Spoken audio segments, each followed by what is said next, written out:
Awal Juli ini, sampailah saya ke kota Tianjin, kota 2 jam berjarak dari Beijing, kota bekas wilayah kolonial Prancis. Di sana ada perusahaan kimia, salah satu perusahaan kimia terbesar di dunia, TCC namanya. Mereka punya kemampuan mengurut asal produk mulai dari C-karbon, C1, lin, sampai C50. Bahkan ratusan mata rantai kimia lainnya mereka punya dengan berbagai finish produk yang berjumlah ribuan turunannya. Bahkan sampai produk kimia terkecil, nano nylon pengganti Kevlar tahan peluru, mereka juga punya. Kehadiran saya di sana atas undangan mereka diawali dengan sampel yang saya kirimkan 2 bulan sebelumnya. Kebetulan kami ada usaha milik keluarga, yaitu saya dan kakak saya di daerah Tapal Kuda, Jawa Timur. Usaha ini sudah 30 tahun lebih, di mana produknya kami kirim biasanya ke Eropa. Namun namanya usaha skala rumahan, ya kecil lah kapasitasnya. Ketika jadwal makan malam, di mana saya diatur untuk ketemu dengan tetua ahli kimia untuk berdiskusi lebih lanjut, saya seakan makan malam dengan maestro alkemi sesepuh seumuran Merlin kali. Merlin itu alkemis gurunya King Arthur zaman dulu. Bahasa Inggris mereka sempurna, walau mereka bertiga usianya sudah di atas 84 tahun. Pendidikan mereka didapat di kampus kenamaan di Amerika dan Eropa. Mereka tamatan MIT dulunya, way back then, sewaktu mereka ambil program doktor. Salah satu di antara mereka mulai membuka pembicaraan dengan pertanyaan, how can you mix the precious metal with common metal, becoming alloy like this? Katanya sambil menunjukkan sampel yang saya kirim.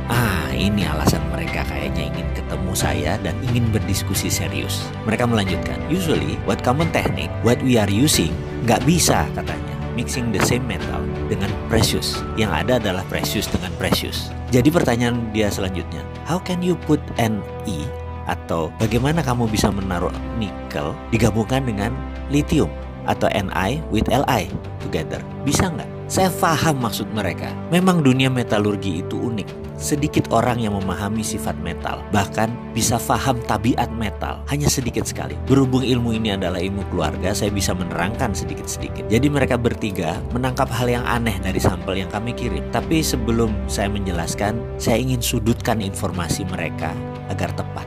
Saya tanya balik, what metal do you need? I will answer, what do you need? Not what you want to know. Is it okay with you? Jadi saya akan menjawab apa yang mereka butuhkan, bukan apa yang mereka ingin tahu. Jawaban mereka singkat, Li, lithium.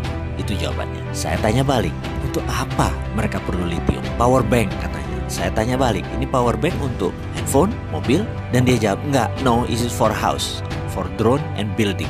Mereka jawab. Asli saya terdiam, otak saya setengah kram. Makan malam Cina Muslim dengan Xi'an style, kambing muda yang lembut seakan tidak terkunyah jadinya. Saya bilang mohon penjelasan lebih lanjut. Hanya kalimat itu yang keluar dari mulut saya, yang dijelaskan dengan terjemahan singkat sebagai berikut. Bayangkan ada baterai yang bisa di-charge selagi listrik di rumah dipakai selama 4 jam. Lalu baterai tersebut akan dipakai selama 24 jam, seperti power banknya telepon. Jadi misalnya bayaran listrik kita yang biasanya 1 juta itu tinggal 20% atau tinggal 200 ribu. Karena kita hanya memakai 1/5 daya listrik per harinya, di mana sisanya 4/5-nya akan menggunakan power bank tadi. Dan mereka menarget harganya tidak lebih 14 juta rupiah. Itu pun dengan margin keuntungan di atas 40%. Siapa sih yang nggak bisa beli power bank yang bisa menghasilkan 5.000 kilowatt dengan harga 14 juta yang bisa mengirit 80% biaya listrik bulanan? Saya bukan kepikir masalah siapa yang akan beli power bank tersebut. Tetapi daya listrik PLN yang Indonesia saat ini lagi bangun jadi akan sia-sia karena menurunnya kebutuhan rumah tangga karena daya listriknya tidak diperlukan lagi karena semuanya sudah bisa di-save di power bank. Penjualan